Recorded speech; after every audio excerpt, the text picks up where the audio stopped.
Buenos días, buenos días, buenos días. Buenos días. Mhm. Tararán, tararán, tararán, tararán, tararán, tararán, tararán, turururú, tararán, tararán.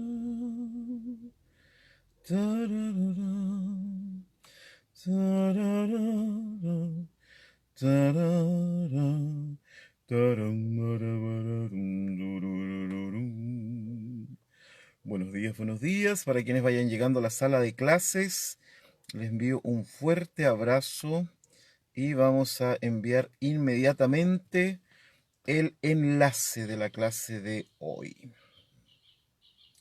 Al curso de Eclesiastés, que aquí está.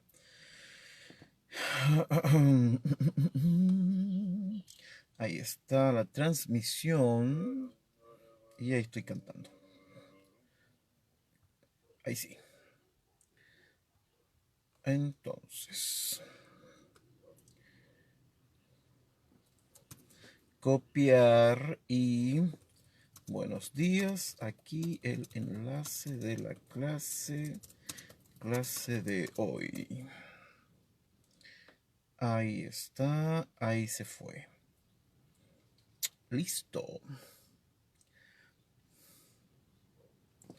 Mientras tanto, vamos a ir preparando los materiales. Vamos a ir preparando las Biblias, los textos. Eclesiastes 8 desde hoy día. Partimos en 3 minutos, por si acaso. Y vamos a colocar en paralelo a la Reina Valera, vamos a colocar la traducción, el lenguaje actual. Ahí está. Muy bien. Perfecto.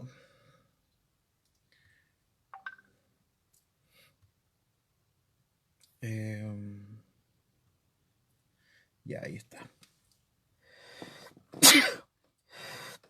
No se asusten, no se asusten, no se alejen de sus teléfonos. Simplemente es el cambio de temperatura que vengo saliendo de la ducha. Así que no corran por sus vidas, por esos estornudos. Comenzamos en 2 minutos. Vayan abriendo sus Biblias ahí en el capítulo número 8. ¿Cómo estás, querido Hernán Dalves? Qué gusto de verte, mi hermano. Yo sin ella, buen día para ti, para Luke, para Alfonso, que espero que no esté en el subterráneo castigado hoy día. Iniciamos en minutos la clase de ponete barbijo. Ah, hermano, qué incómodo es eso. Pero sí, lo tengo que colocar de repente. Lo bueno es que el otro día me autorizaron para hacer el matrimonio. Tengo que hacer un matrimonio ahora en septiembre.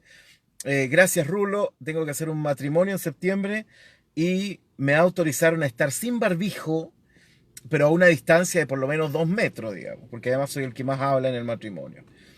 Así que, Antonia, buenos días, buenos días. Hoy desde la fila del banco. Sal- sáquele los audífonos y ponga a todo volumen el teléfono. Que en el banco escuchen la palabra de Dios. No, broma, no vaya, no vaya a poner eso. Que se conviertan esos pecadores. Em, bien. Tararararatum, tarararururutum, tarararam, tararuraruratum. Y ahí estamos, con todos los materiales listos y dispuestos para la clase del día de hoy. Todo listo y dispuesto. ¿Quién me escribe? Em, no, hermano, no me han llamado. por si acaso. Buen día, Lila, ¿cómo estás? Buen día, profe y compas. Ahí está Lila, ya integrada totalmente a este curso. Pase a tomar asiento ahí en su pupitre, ¿no? Hoy les contaré que Valdía hemos tenido temporal hoy día en la noche. El otro día teníamos un lindo sol de septiembre y hoy día estamos con lluvia, con viento y según el informe del tiempo deberíamos tener hoy día además en la mañana tormenta eléctrica. Pero nada más eléctrico que estudiar Eclesiastés, ¿no? Listo, 9 de la mañana con 5 minutos, arrancamos con la clase del día de hoy. Oye, tenemos varios compañeros que están llegando atrasados, ¿ah? Paren con eso, no los voy a dejar entrar a la sala. No me obliguen a hacer este curso por Zoom y no dejarlos entrar después. Ok, vamos entonces. Dejamos atrás, pero nunca dejamos realmente atrás. Recuerden que el libro de Kohelet pertenece a un rollo completo que se llama los Megilot, ¿no? Y como todo rollo hebraico, entonces no viene con subtítulo, ni viene con número de capítulo, ni viene con número de versículo. ¿Cómo estás, Gabriel Castillo? Buenos días. Entonces no es que dejamos atrás, realmente, occidentalmente, dejamos un capítulo atrás, pero judaicamente seguimos avanzando en el libro, por lo tanto no es que hay un quiebre entre lo último que se dijo en el capítulo 7 y lo primero que se dice en el capítulo 8. Es más, seguimos hablando de sabiduría. Durante este recorrido por el capítulo 8 nos vamos a seguir encontrando con proverbios, con refranes, etcétera, ¿no? Esto es sumamente importante porque desde esa perspectiva la Biblia es un todo, ¿no? No está seccionada. Ahora, ¿por qué nosotros necesitamos seccionarla? Bueno, hay una cuestión práctica, ¿no? Y la cuestión práctica es que podamos dar rápidamente con un capítulo, un versículo, con una lectura, ¿no? El problema con seccionar la Biblia es que nos hace pensar que la Biblia no es un todo, y la verdad es que es un todo, ¿no? Como les digo, los libros, los Megilot son un solo rollo, y eso es sumamente importante. Tiene que ver, fíjense, eh, tiene que ver con cómo nosotros leemos la escritura. Todo tiene que ver con nosotros, ¿no? Cuando sale el libro, ¿cierto? Cuando sale el libro como libro, hojeándolo, ¿cierto? Entonces, físicamente, eso provoca que cada uno pueda leer la Biblia a su pinta, ¿no? Es más, cuando nosotros aprendemos a leer, también, o sea, estos dos elementos, Biblias individuales y yo que pueda aprender a leer, significa que yo por mí mismo me puedo acercar al texto bíblico y leerlo y deducirlo, interpretarlo, comentarlo, etcétera. Pero cuando, por ejemplo, no tienes una Biblia, cuando habían tiempos simplemente en los de... donde había un gran rollo para una sinagoga, entonces si tú querías estudiar la Biblia, estabas obligado a ir a la sinagoga y escuchar la lectura de la Torá. Por eso, en el judaísmo se refiere más a escuchar que a decir, ¿no? Y por eso la frase de fe del judaísmo es Shema Israel, escucha, ¿no?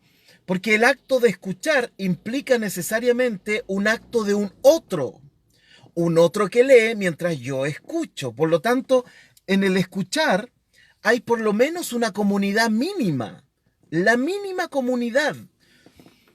Entonces, claro, en las sinagogas en el tiempo de Jesús había solo un rollo de la Torá, y por lo tanto, si yo quería escuchar el rollo de la Torá, tenía que ir a la sinagoga, ¿no?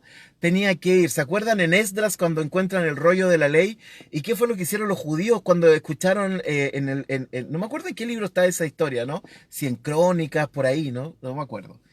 Entonces, si alguien se acuerda, me dice, cuando sacan el libro de la ley, dice, y la gente hace fiesta. O sea, y dice que lloran, que gritan, que bailan, que hacen la tremenda celebración porque encontraron el Sefer, el libro de la ley, ¿no? Entonces empezaron a leerla y habían algunos que traducían al pueblo, ¿no? Entonces, en el tiempo antiguo, yo no llegaba y sacaba mi iPhone, bueno, yo no tengo iPhone, pero no sacaba mi teléfono y me ponía a leer individualmente. Eso vino después con la imprenta y vino después con la escolarización de las personas, lo cual por supuesto es muy bueno, pero llevó el hecho de que yo empiece a leer solo la Biblia. Y ahí ocurrió el problema. O sea, lo que hizo Lutero, o lo que hacen las sociedades bíblicas, es muy bueno. Poner la Biblia a disposición de la gente en sus propios idiomas. El problema es que finalmente se potencian las lecturas individuales o individualistas de la Biblia. Porque claro, tengo el libro y sé leer.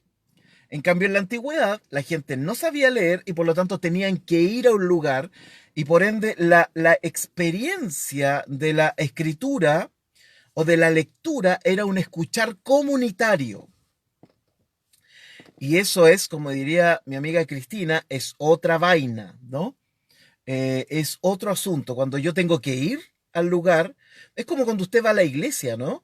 Y el pastor abre la Biblia o el cura abre la Biblia, etcétera, y todos escuchamos. Hay un acto comunitario ahí. Por supuesto que habrán interpretaciones personales, pero hay un acto de escucha comunitario. Por eso cuando se entrega la Biblia en el Sinaí, están todos abajo expectantes a ver qué ocurría, ¿no? Y dice la Biblia que escucharon o vieron, ¿no?, las palabras de Dios, ¿no? El tronar de las palabras de Dios. Eso transforma a el acto comunitario de lectura bíblica en una cosa súper especial. Quizás por eso, cuando Jesús dice donde hayan dos o tres en mi nombre, recuerden que Jesús es el Logos, por lo tanto Él es la palabra. Entonces, donde hayan dos o tres reunidos en la palabra, ahí está Dios. O sea, debe haber una comunidad mínima, dos o tres, para que la presencia de Dios realmente fluya en medio de ellos. No es que cuando uno hace su lectura devocional no ocurra, pero el ideal es que hayan dos o tres. Por eso la comunidad es tan importante. Y por eso se dan estas paradojas que una persona puede tener mucho conocimiento bíblico, mucho conocimiento exegético, mucho conocimiento teológico, pero si no sabe leer la Biblia en comunidad, está equivocado. Así de simple. Está equivocado, ¿no? Está en el error. Y se da la paradoja que yo puedo estar leyendo comunitariamente la Biblia y puedo eventualmente concluir algo que no sea parte del dogma, pero por el hecho de estarla leyendo comunitariamente estoy en la verdad. ¿Por qué? Porque ya lo hemos dicho en otras ocasiones, la verdad en el mundo bíblico no es un saber, es una experiencia. Yo no sé a Jesucristo, ¿cierto? Yo no sé a Dios. Nosotros tenemos una experiencia con Dios. Tenemos una experiencia con el Jesús resucitado. Y eso es la verdad, ¿no? Ahora, por supuesto que esto conlleva una cola enorme, ¿no? Esto es como un cometa, cola de kilómetros y kilómetros de material, ¿no? Pero así funciona. Bueno, vamos al versículo entonces, después de esta pequeña introducción, vamos al versículo número 1 del capítulo 8, que nos va a tener por 17 versículos dando vuelta aquí. Eso significa que la próxima semana estaríamos terminando con este capítulo para pasar al capítulo siguiente. Y nos vamos acercando de a poco hacia el final del estudio de este libro, pero nos queda mucho, mucho paño que cortar. Reina Valera dice en el versículo 1, capítulo 8, ¿quién como el sabio? ¿Y quién como el que sabe la declaración de las cosas? La sabiduría del hombre ilumina su rostro, y la tosquedad de su semblante se mudará. ¿Ven cómo tengo que ir haciendo la gesticulación, ¿no?, del texto? Ahora, yo traduje literalmente esto así. Esto es literal, literal, ¿no? No tiene por qué sonar bien, suena literal nomás. Estoy siguiendo los pasos de Guillermo Yuneman. ¿Quién como el sabio y quién como el que sabe la interpretación de las palabras? La sabiduría del ser humano ilumina su rostro y así lo temible de su faz cambiará. El libro del pueblo de Dios dice, ¿quién es como el sabio y quién sabe interpretar los hechos? La sabiduría de un hombre ilumina su rostro y así se transforma la esperanza, la aspereza, esperanza, la aspereza de su semblante. Esto es tremendo, hermano, esto es tremendo, ¿no? Fíjense que aquí tenemos dos elementos. Vamos a ir haciendo el análisis inmediatamente. Tenemos dos elementos, ¿no? Vamos a, perdón, es que tengo que retroceder al versículo número 1. La NTLH dice, solo los sabios pueden explicar las cosas. La sabiduría de una persona brilla en su rostro y la hace agradable, incluso si es fea. Fantástico. Hermosa traducción y yo les voy a decir por qué. Les voy a contar mi testimonio personal acerca de eso. Pero primero vamos al texto. En el texto aparecen dos tipos de saber, ¿no? Saber que ya no hemos topado aquí en Kohelet, ¿no? En Kohelet aparecen tres formas de saber, que son justamente las tres formas de saber que aparecen en el árbol sefirótico de la Cábala, solo para los que conocen un poco de Cábala, que son la sabiduría, el conocimiento y la ciencia. Esas son las tres formas de saber que aparecen en el libro de Kohelet, ¿no? Sabiduría, que es la que más aparece, conocimiento, que aparece en este texto, y ciencia, que aparece por aquí y por allá de vez en cuando. En términos hebraicos estamos hablando de Jochma, Yadá y Binah, ¿no? Esos son los tres elementos del saber, los cuales está presente en el texto de Kohelet. Ahora bien, aquí en este versículo dice, mi que jejemá, jejajam, quien como el sabio, umi yodea, y quien como el que sabe, pesher. Esta palabra es súper importante. Pesher dabar, ¿no? Mi que jajam, umi yodea, quien como el sabio y quien como el que sabe, ¿no? Quien como el sabio y quien como el que sabe, el pesher davar. Pesher es una palabra importante. Y después dice, Jochmat Adam, ¿ya? La sabiduría del hombre, ta'ir, hará brillar. Shine, dirán en inglés, ¿no? Claro, dice, to cause of, to shine, la causa de hacer brillar, ¿no? La razón de hacer brillar. Me acuerdo de una canción que escuchábamos hace tiempo en la radio que se llama Shine, Jesus, Shine. Súper buena. Entonces, Tair, que hará brillar Panaiv, su rostro. Veoz, y la fortaleza o la dureza, ¿no? Fanaiv, de su rostro, Yeshune, ¿no? Cambiará.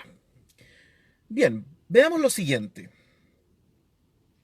Lo que cambia el rostro del hombre no es el yadá, no es el conocimiento, sino que lo que cambia el rostro del hombre es la sabiduría.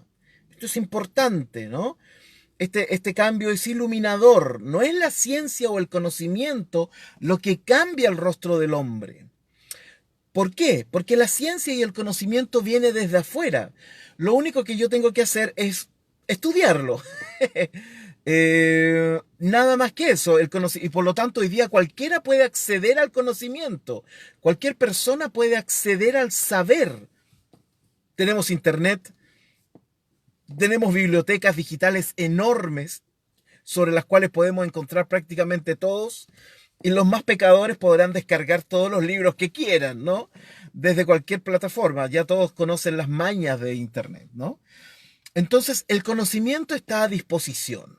El conocimiento hoy día está libre, libre acceso, ¿cierto? Open access, libre acceso para estudiar. Pero no es la ciencia lo que nos cambia el rostro.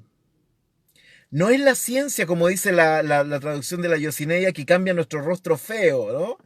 No es la ciencia, sino que es la sabiduría. ¿Y por qué la sabiduría? Porque la sabiduría cuesta más. Si adquirir conocimiento no es difícil, o sea, vaya, cómprese un libro, no es difícil. Cómprese un libro, descargue un libro, los Kindle, los aparatitos, los libros valen $5. cómprese un libro, cómprese todos los libros que quieran. Muchos de las personas que conozco tienen bibliotecas enteras con un montón de libros. La ciencia no nos hace mejores, no nos hace más sabios, ¿no? Dice aquí que solo la sabiduría cambia el rostro, ¿no? Solo la sabiduría ilumina el rostro, ¿no? Yo recuerdo que hace muchos años leí este texto. Fíjense que esto es un testimonio personal, no se vayan a burlar de mí, no me hagan bullying. Pero cuando yo recién venía llegando a la iglesia, tenía como 16 años, 15 años, no me acuerdo, por ahí. Eh, Hola a todos quienes han ido llegando, perdón que no los he saludado a todos, pero eh, Alfonso, continúa la novela del sótano. Dice, para los que preguntaban ayer sobre la historia del sótano, terminamos Yosinella y yo en el sótano, lejos del alcance de los niños. Muy bien, Alfonso. Eh, Me perdí, por mano. Ah, ya. Tenía como 16, 17 años y como muchos adolescentes, o quizás no todos, pero a mí me pasaba, me encontraba súper feo. La verdad es que me sigo encontrando feo, pero no tan feo. Entonces, de hecho, a veces me levanto en la mañana y digo, wow. Es como que me leyera el Salmo 8 para mí mismo, ¿no? Cuán grandes son tus obras. Ay, ay, ay. Bueno, entonces, pero en ese tiempo me encontraba feo. Mi nariz, ¿no? Una tremenda nariz, y cuando uno es adolescente como que sus imperfecciones son amplificadas. Entonces mi nariz no era esta nariz, sino que era una gran nariz que veía en el espejo. Y yo decía, chuata, que soy feo. 16 años, ¿no? 17 años, por ahí decía, soy bien feo después de todo. Y cuando leo este texto, bueno, en Proverbios hay uno parecido, ¿no? Cuando leo este texto, yo digo, hay una solución para los feos. Tenemos salvación los feos en este mundo. Y estoy hablando en serio, ¿ah? Entonces, cuando el texto dice que la sabiduría, ¿cómo es que dice? Porque yo en ese tiempo lo leí en Reina Valera. Entonces decía, la sabiduría del hombre ilumina su rostro y la tosquedad de su semblante se mudará. Entonces yo lo primero que pensé, dije, bien, hay solución para nosotros los feos.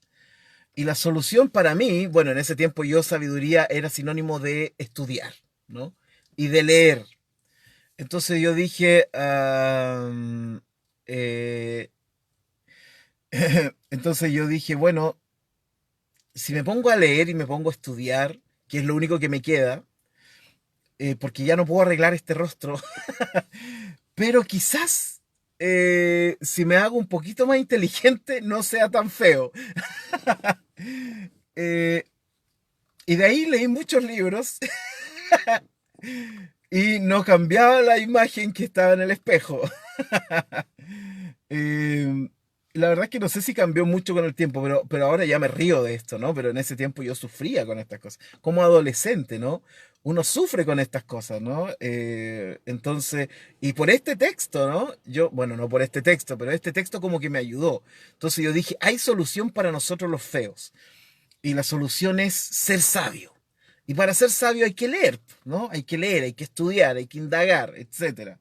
Y como que por ahí traté de ser menos feo. ¿Ya? Bueno, no es necesario que me digan nada.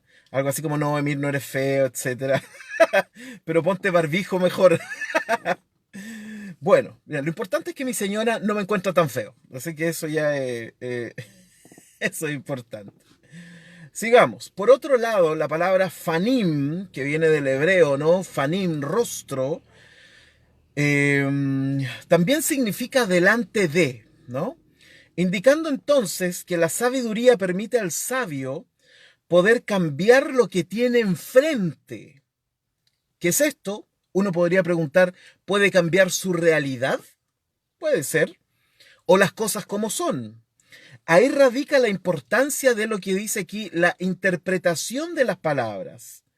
Porque cuando puedes interpretar lo que tienes enfrente o por delante, entonces eres capaz de entender correctamente.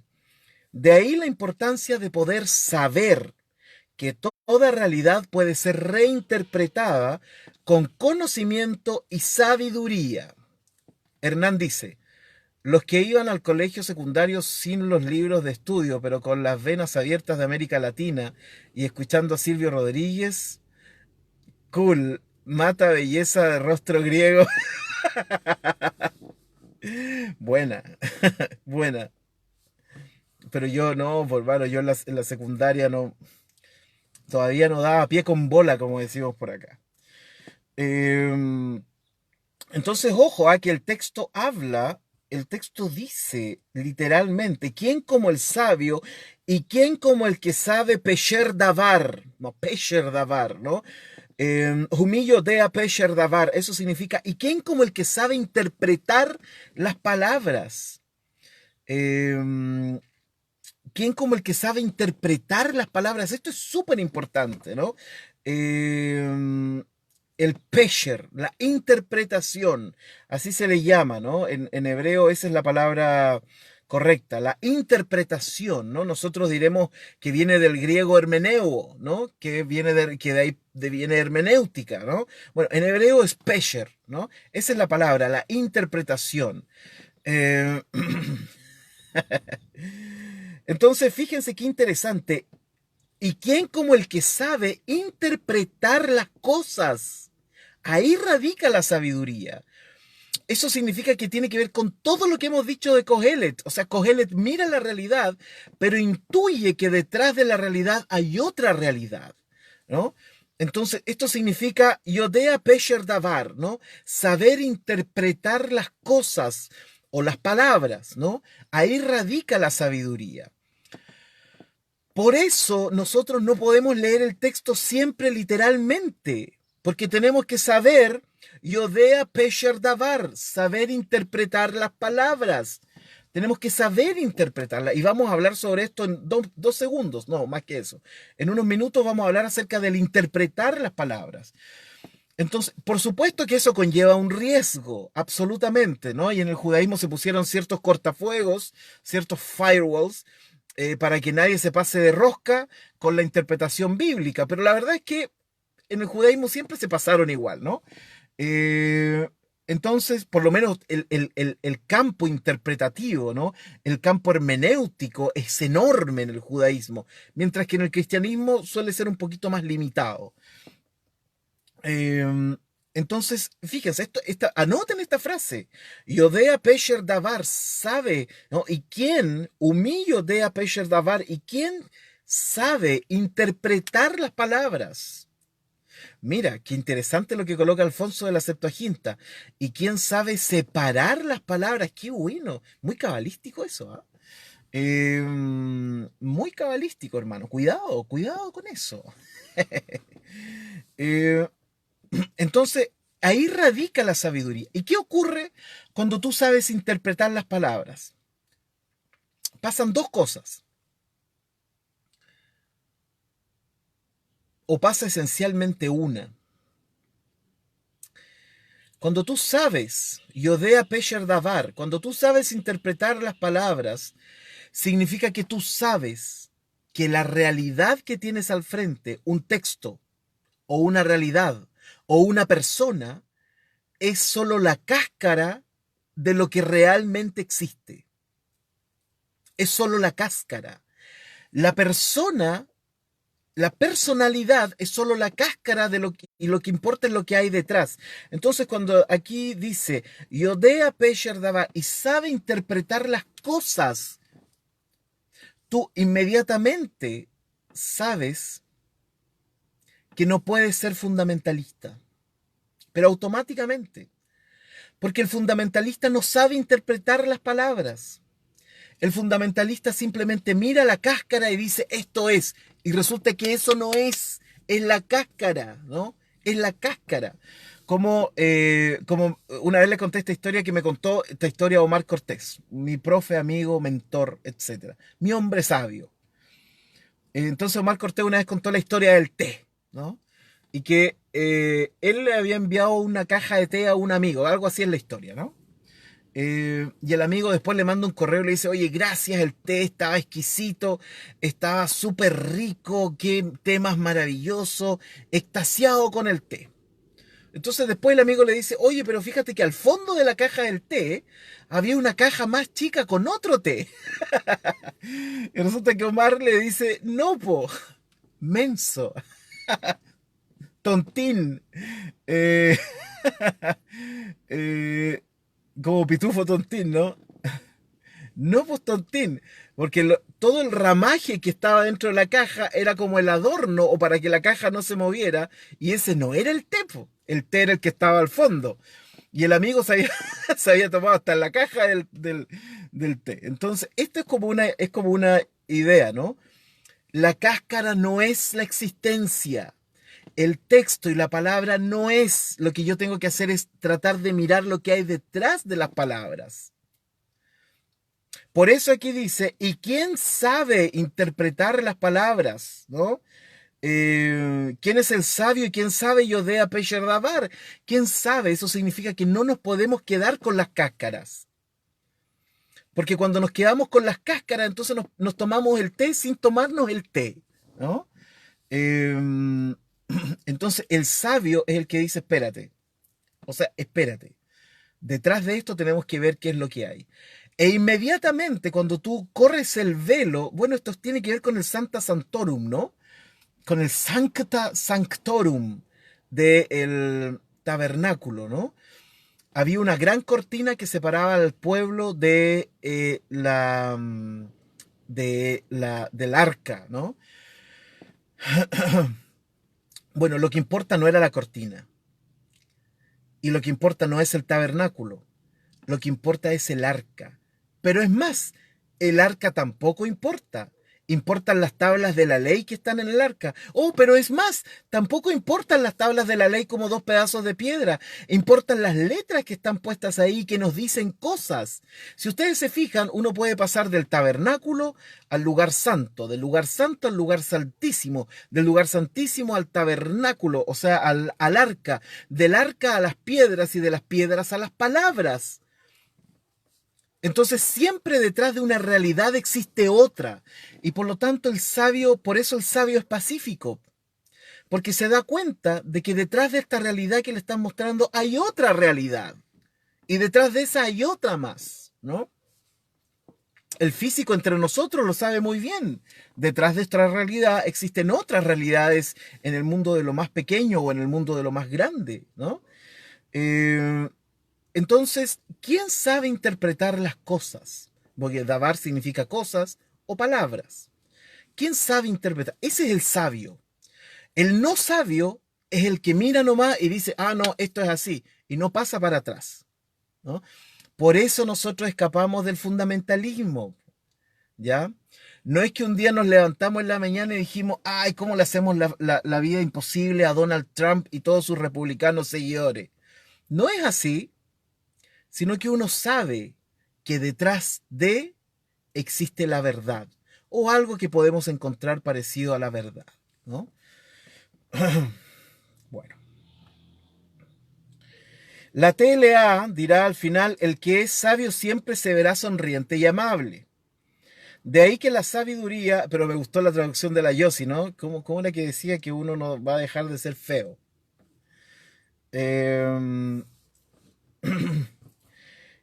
De ahí que la sabiduría es tan compleja de poder alcanzar. El conocimiento que nos lleva a ella es relativamente fácil. Lo complejo es la asimilación de esa información. Por ejemplo, todos podemos decir que todas las personas son diferentes. Podemos entender aquello, dimensionarlo, aprender antropología, psicología y sociología para fundamentar el hecho de que todas las personas son diferentes. Sin embargo, seguiremos teniendo conflicto con ellas porque a la hora de la interacción no podemos poner en práctica ese conocimiento. O sea, todos podemos decir, ah, no, si somos todos diferentes. Claro, pero cuando llega la hora del conflicto, esa diferencia no logras transformarla en sabiduría, sino que simplemente la transformas en conocimiento. Y por lo tanto terminamos viendo lo exterior en todas ellas, ¿no? y nunca interpretarlas correctamente. Guillermo Yuneman dirá, ¿quién conoce sabios? ¿Y quién conoce solución de la palabra? La sabiduría del hombre iluminará su rostro, y el imprudente por su rostro será odiado. Por otro lado, el comentario ortodoxo dirá, entre otras cosas, que, esto es súper lindo, dice que el estudiar la Torá, es lo que realmente ilumina el rostro del ser humano. Ahora yo pregunto, ¿es así? ¿Estudiar la Biblia nos hace más sabios? ¿O nos hace más qué? El estudiar la Biblia nos hace más qué. En tu caso, estudiar la Biblia te ha hecho más qué. Hoy día tenemos un desfile de gente que estudia la Biblia y son más que. Esa es una pregunta, ¿no? Usted coloque ahí si quiere los ejemplos. Cuando conoce a una persona que estudia la Biblia, es más que. Más que son las personas que estudian la Biblia, ¿no? Por su parte, el Midrash, el Kohelet Rabá, dirá que de quien se habla en este pasuk en realidad es de Dios. Él es sabio y fuerte. Y una cosa muy interesante es que además dice que él interpretó la Torá a Moisés, y eso les quería comentar, ¿no? El Midrash dice que Dios le interpretó la Torá a Moisés. Y tú me dices, ¿cómo? Moisés no fue y recibió la Torá y además Dios se la interpretó. ¿Acaso Moisés no podía interpretarla o había que necesariamente interpretar la Torá? Esa es una cosa súper interesante que nos retrotrae un poco al tiempo de Jesús, donde habían varias facciones, pero dos de ellas, fariseos y saduceos, se peleaban por una cosa como esta, ¿no? Los saduceos decían que la Biblia no había que interpretarla. No había que interpretarla. Eran bien literalistas en leer la Biblia, así que no se interpreta la Biblia. Mientras que por otro lado los fariseos decían, no, pues sí hay que interpretarla, porque Moisés recibió dos Torah, dos Torot, ¿no? En el Sinaí. Una es el texto escrito, por decirlo de alguna forma, y Dios le susurró al oído la interpretación. Entonces los fariseos, si yo le pregunto a usted, la verdad es que estamos bien cerca de los fariseos, ¿no? De hecho, Jesús, su predicación y su teología es más farisea que saducea, ¿no? Porque Jesús reinterpretaba el texto, oíste que fue dicho, más yo os digo, etc. Entonces los fariseos decían, no, pues sí hay que interpretar la Biblia porque Dios a Moisés le susurró la interpretación en el Sinaí, mientras que los saduceos decían que esto no era así. Resulta sumamente interesante que uno puede hacer la fórmula, la siguiente fórmula. Toda lectura fundamentalista de la Biblia, es decir, aquella que no interpreta, suele estar asociada a ciertos poderes políticos y a ciertas tendencias políticas y a ciertos poderes fácticos. Eso es sumamente interesante, ¿no? Lo digo, y fíjense, ni siquiera lo digo simplemente con una mirada muy, muy objetiva. Cuando ustedes se fijan quiénes son los movimientos detrás de los poderes fácticos de este mundo, poderes económicos, poderes políticos, etcétera, usted se va a fijar que quienes apoyan esos poderes son personas que leen literalmente la Biblia. Y qué curioso que los saduceos, literalistas de la Biblia, eran los que controlaban el poder económico y religioso de Israel de su tiempo. Parece que el literalismo le viene muy bien, es como mantequilla sobre pan caliente, ¿no? Le viene muy bien el literalismo a cierta tendencia política. Le viene de maravilla no interpretar los textos. Mientras que cuando surge la interpretación del texto, como dice el texto hebreo aquí, ¿cierto? El Yodea Pesher Davar, el saber interpretar el texto, uno suele correrse un poquito hacia el otro lado, ¿no? Véanlo en Estados Unidos, ¿no? Todos los literalistas bíblicos republicanos apoyando a Trump, ¿no? Entonces hay una relación. Literalismo bíblico tiene una tendencia política específica. Por eso no les gusta interpretar la Biblia, po. Porque no es una cuestión de interpretación, es una cuestión política. Eh, Ahora, eso ocurre desde el tiempo de Jesús. ¿Ya? Versículo número 2. Te aconsejo que guardes el mandamiento del rey y la palabra del juramento de Dios. Literalmente yo traduje así. Yo, boca del rey, guarda.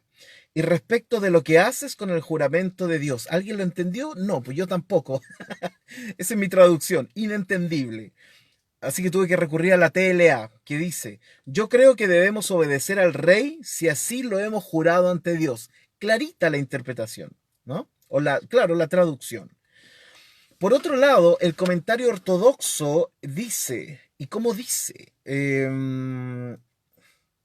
Yo te advierto, cuida la boca del rey, pero no con respecto al juramento de Dios. También el comentario ortodoxo en una de sus interpretaciones dice que la palabra guarda, cuando dice te aconsejo que guardes el mandamiento del rey, debiera traducirse esta palabra guardes como espera. Entonces el consejo es a esperar el mandamiento del rey Dios, ¿no? Que en este caso, ¿qué será la redención? Esto lo dice el comentario ortodoxo.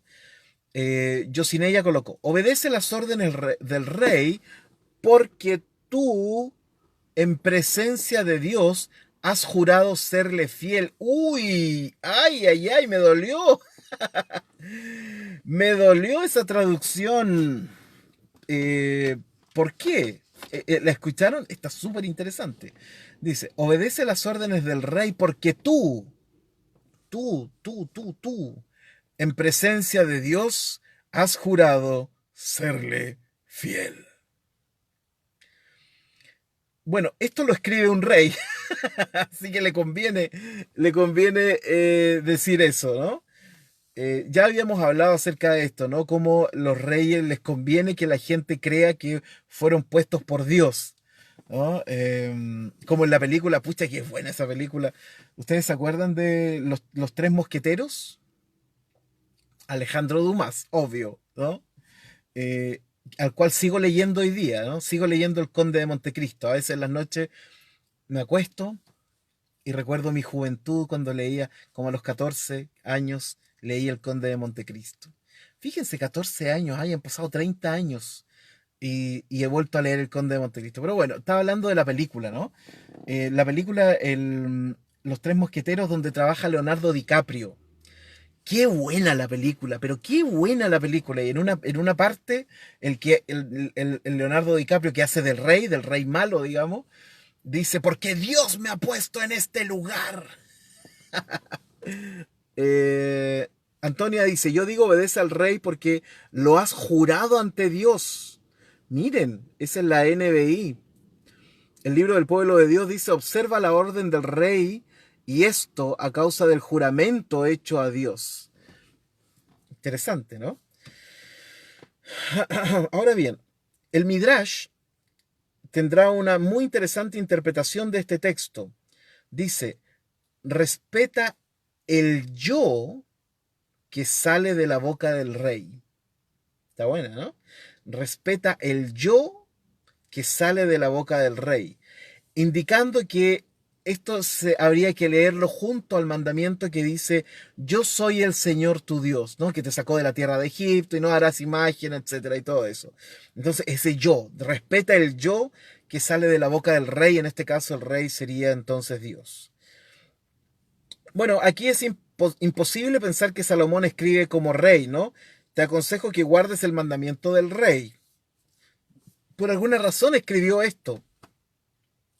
Tal y como hemos indicado en otras partes de este texto o de este curso, siempre encontraremos una especie de no te rebeles, ¿no? Algo así como mantente ahí, no te rebeles, no te rebeles, hiciste el juramento, no te rebeles porque Dios nos puso como autoridad, no te rebeles, porque toda autoridad fue puesta por Dios, no te rebeles. Entonces, como que constantemente hay una mirada acerca de esto respecto de respecto de cómo conducirnos frente al poder de turno, ¿no? Como que en algunos textos, no los profetas, ¿ah? Los profetas tienen otra visión. Pero estos de acá, no, como que van un poquito más así como no te rebeles, no te rebeles, mantente donde está, no queremos rebeliones. Y el argumento final es que el que no queremos rebeliones es que Dios, ¿no? Que Dios, ¿no? Que Dios nos puso acá como etcétera. Ok, vamos al versículo número 3. Lo voy a leer en Reina Valera que dice, no te apresures a irte de tu presencia ni en cosa mala persistas, porque Él hará todo lo que quiere. ¿Quién? The King, Hamelech, el rey, ¿no? La NBI dice, no te apresures a salir de su presencia, no defiendas una mala causa, porque lo que el rey quiere hacer, lo hace. Yo traduje literalmente así. No te asustes ni te vayas de su presencia.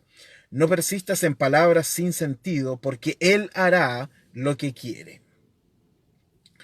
Qué miedo un poquito esta advertencia, ¿no? Él hará lo que quiere, ¿no? El rey hará como se le plazca. ¿Dónde quedó la sabiduría? Aquí uno se pregunta, ¿no? ¿O es sabiduría para conducirse en la corte real? ¿Quién sabe? ¿O realmente es una especie de advertencia respecto a cómo conducirse en general en relación a las implicancias que puede haber un estado de descontento, ¿no? No te apresures a irte de tu presencia, ¿no? El libro del pueblo de Dios dice, no te apresures a retirarte de su presencia, ni te obstines en nada malo, porque Él hace lo que quiere.